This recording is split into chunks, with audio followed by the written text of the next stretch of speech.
let's get this video. I got you on video, yeah. Let's get this video first. Yeah, that's my nice fish of the trip. Look at that thing, man. Alright, let's get a picture. Alright, today we are tying the spawning gotcha. I'm using the Daiichi X Point size 2. That's usually the size hook that we go with for our Bahamian bonefish flies. They like big flies. So I got our thread started here, going with the hot pink thread, and that is what makes this fly so special and so effective. And I'm just going to build a thread base here.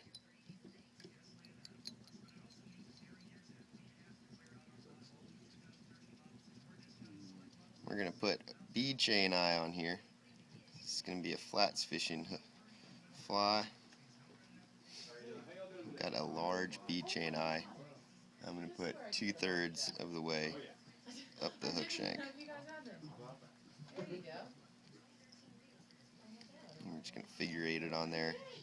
Make sure it's on there nice and snug.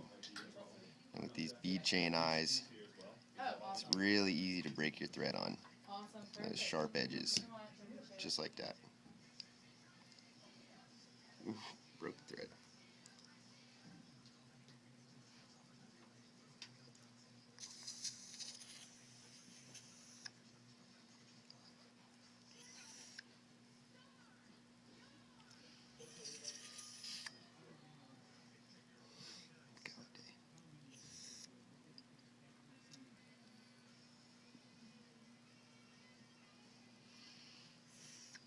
But it happens.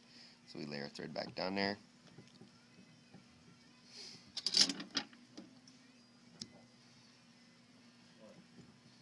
Just make sure those eyes are nice and secured.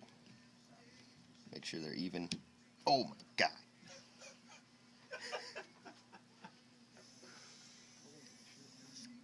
We're gonna edit this. Hey, really fast. I'm gonna return that jacket to Jay's booth because I don't like it as much as I thought I did. And you have found a place where you can buy me those barber jackets. The barber jackets. We go underneath with some tight wraps on that figure eight, and that really snugs up those eyes. Yeah. So then we're gonna bring our thread to the back, and we go back to where the hook starts to straighten out. Plus it's actually really uncomfortable. So, yeah.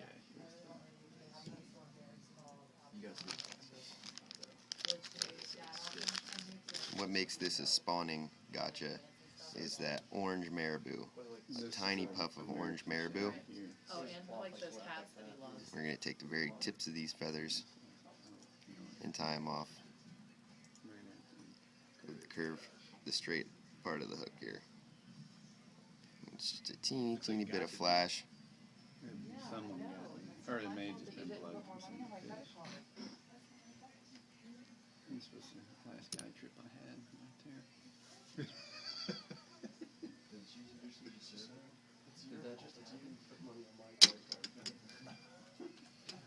Hello. Hi.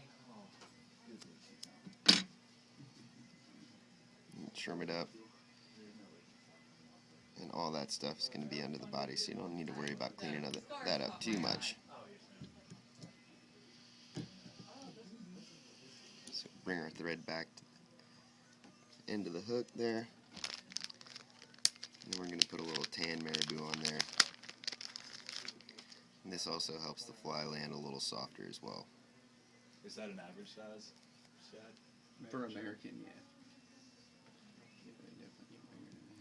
We're going to go a little bit longer on this bit of marabou. Go with the length of the hook shank there.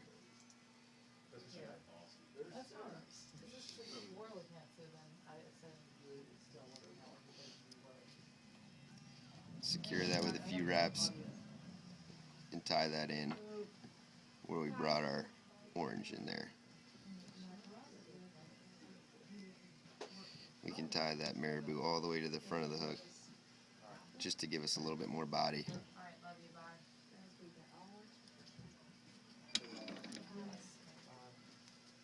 It's good to have a nice tapered body on your bonefish flies, starting skinny at the tail. Well, we're just kind of poking around, just trying to get ideas for one of our sons for Christmas. He fishes down in Chesapeake Bay. Oh, cool.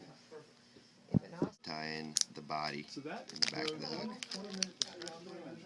Sugar Hollow Farm that we stock and manage. Now here I'm using flat diamond braid, but pearl braid, Yes, sparkle sir. braid works No. just as well.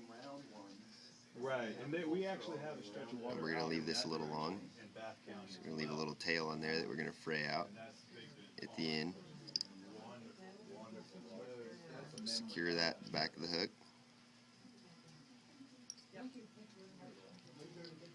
Tie that in nice and snug. And you don't pay any shipping. It just takes a couple days to get to you. If you had a particular one in mind, I can show you the catalog. And we'll advance our thread. I sure do, yeah. Let the dog look at it. That's right. Let him pick it out. Advance our thread to the front of the hook there.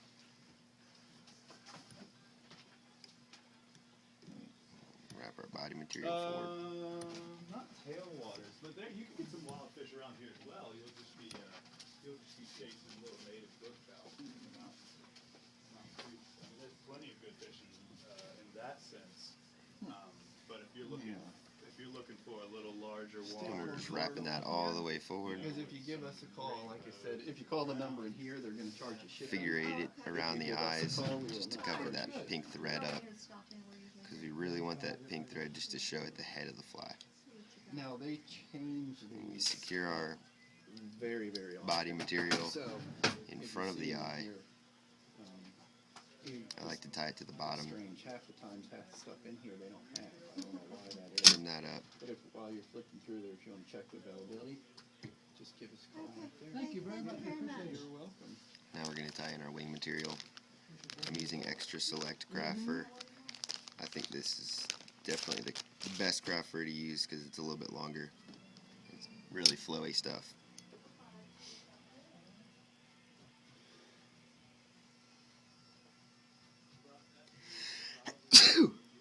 Don't forget to sneeze on your fly.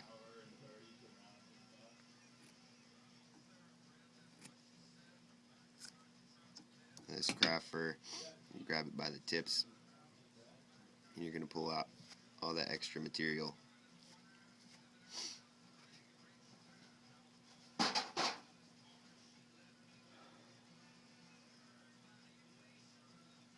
Just like you would do with a bucktail. Then we'll trim up those tails nice and even. And then we'll tie in that wing material right underneath the eyes there. Pull it back so that when we tie it down, it's not crowding the hook eye.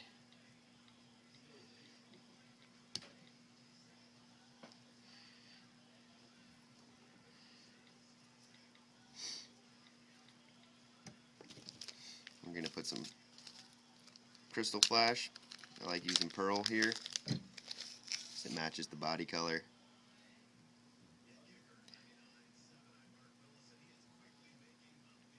Grab 5 or 6 strands of that.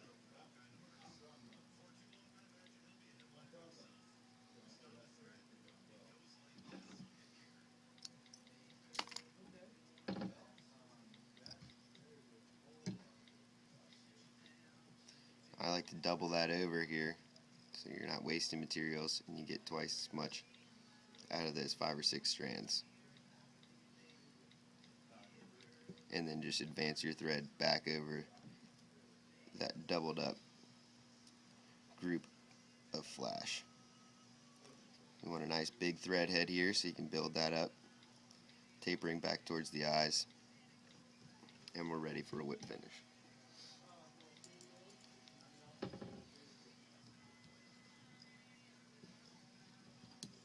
2, 3, 4, 5, 6 turns.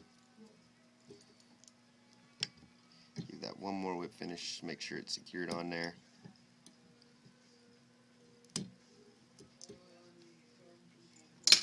Trim our thread up. And now it's time for head cement.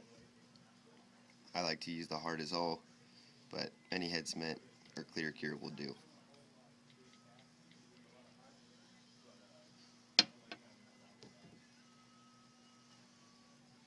I like to tie my bonefish flies so that they're nice and durable, because this fly could last you an entire trip if those little barracuda don't snatch it up just because it looks so good.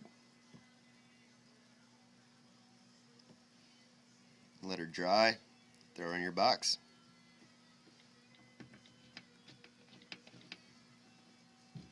Get a closer look here. This sounds wonderful. Sounds good. You have a wonderful day. Yes, sir. It's a killer.